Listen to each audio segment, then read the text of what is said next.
नमस्कार, मैं सुष्मिता। आप देख रहे हैं लाइव न्यूज नाउ। शुरुआत करते हैं देश दुनिया की बड़ी खबर। कोपागंज नगर पंचायत के एक सक्रिय राजनीतिक और सामाजिक कार्यकर्ता अरशद रियाज ने पूर्व चेयरमैन हिलाल अहमद की बहू आयशा पर 3880 वोटों की बढ़त बनाकर उस परंपरा को तोड़ दिया जिसके तहत पिछले 15 सालों से उनका और उनके परिवार के ही किसी सदस्य का कब्जा रहा है। इस चुनाव में अरशद रियाज को 11,179 वोट मिले जबकि उनकी करीबी प्रतिद्वंदी हिलाल अहमद की बहू आयशा को 7,299 वोट हासिल हुए। कोपागंज की नगर पंचायत में इस अप्रत्याशित उलटफेर और एक मंझे हुए सियासी रहनुमा की शिकस्त के परिप्रेक्ष्य में आज नवनिर्वाचित चेयरमैन अरशद रियाज से पूछा गया कि जनता ने पूर्व की रिवायत और एक ही परिवार के 15 साल के कार्यकाल को तोड़कर अध्यक्ष की कुर्सी अब आपको सौंप दी है, तो अब आप कोपागंज की जनता के लिए क्या कुछ करने जा रहे हैं। तो उनका कहना था कि मैं कस्बे की जनता के विश्वास को किसी हाल में ठेस नहीं पहुंचने दूंगा। अरसे के बाद आपकी चेयरमैनी वापस आई है 20 सालों के बाद, कैसा लग रहा है, क्या कहना चाहेंगे? देखिए, जनता एकदम बदलाव का नारा था। जनता अगले चेयरमैन से एकदम तरस थी।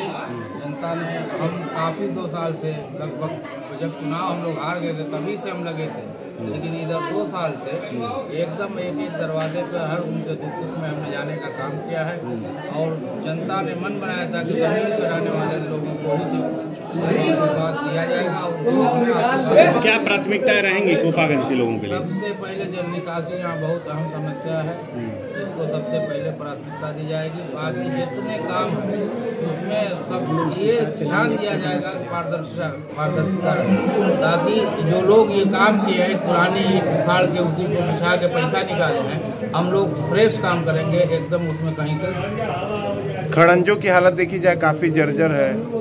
ये 15 साल में यही हुआ है कि पुरानी ईंटों को हटा के उसी को फिर साफ करके लगा के पैसे निकाले गए हैं और हमारे काम जो होंगे उसमें एकदम साफ तख्ती लगेगी, कितना बजट उसमें लगा है, कितना दूरी है किसके मकान से किसके मकान तक है, ये सारी उसमें लिखा रहेगा। आप देखें, एकता का राज चलेगा, हिंदू मुस्लिम साथ चलेगा। क्या है ये हिंदू मुस्लिम? ये हिंदू मुस्लिम इसलिए है कि हम लोगों ने जो टीम हमारी बनी है उसमें दोनों लोग बराबर के भागीदारी दी गई है। उसमें हमने एक नारा ये दिया था कि एकता का राज चलेगा, हिंदू मुस्लिम साथ चलेगा। आप देखेंगे पूरे 5 साल में ऐसा ही रहेगा और हम पिछले कई सालों से 2-3 सालों से हिंदू भाइयों के त्योहारों पर उनके घर जाते हैं, उनका जो भी प्रोग्राम रहता है, चाहे छठ पूजा रहती है, वहाँ थाने पे जो मेला लगता है, जो भी हमसे हो, हमारे परिवार से हमारे ग्रुप से हो सकता है, उनको उनका मान सम्मान बढ़ाने के लिए हम करते हैं और आगे करते रहेंगे। दोनों कौम को लड़ाने का काम किया जाता है राजनीतिक दलों द्वारा, क्या कहेंगे उस पर कि क्या एक आदमी अपने को बहुत पारसा बनते थे और वो एकदम पाक साफ दामन अपने को कहते थे, लेकिन जनता ने देख लिया। आप देखे होंगे ऊसापुरा फिमली बाग में पोलिंग के दिन हमारे 5 लोगों को मार के वहीं गिरा दिया गया, लेकिन फिर भी हमने अपने वर्करों से कहा कि आप संयम से काम लीजिए, मालिक आपका साथ देगा और जनता ने उसके बाद वोटिंग में और परसेंटेज बढ़ाया और इनका एकदम पत्ता साफ हो गया।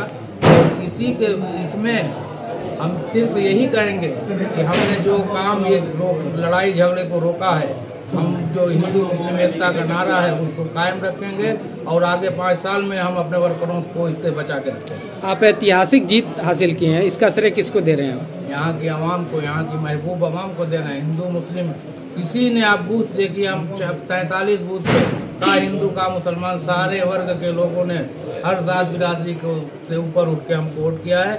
हम हर आदमी का सम्मान करेंगे और जो भी यहाँ कटिक बिरादरी हो, चाहे बनिया वर्ग के लोग हों, गुप्ता जी लोग हों, यहाँ जायसवाल जी लोग हों, वर्मा जी लोग हों, जितने लोग हैं, धोबी जी लोग हों, सारे लोगों का और अपनी भी कौम का सारे को साथ मिला के सबका मान सम्मान बढ़ाने का काम करें। अपनी नगर पंचायत में सबसे बड़ी समस्या आपको क्या लगी जो अब तक नहीं निपटी? यही जल निकासी है। यहाँ मेन रोड देखिए, आप थाने से देखिए, आज हमारी ओडियाना पे हम रुके हैं तो वहाँ के बीजेपी के लोगों ने कहा कि यहाँ का पैसा बजट निकाल दिया गया है, लेकिन काम नहीं हुआ है। जांच कराएंगे इसके लिए? बिल्कुल, जो काम भ्रष्टाचार हुए इसकी जांच भी कराएंगे और मेन रोड जो थाने से हमारा मेन रोड होते हुए जो आगे निकलता है और ये काछी वाला जो निकलता है, नाली नाला जो भी व्यवस्था है, इसको हम पहली मीटिंग में कोशिश करेंगे जितना हो सकेगा प्रस्ताव इसमें पास। अगर दोषी पाते हैं अगर हिलाल अंसारी तो वो जेल जाएंगे?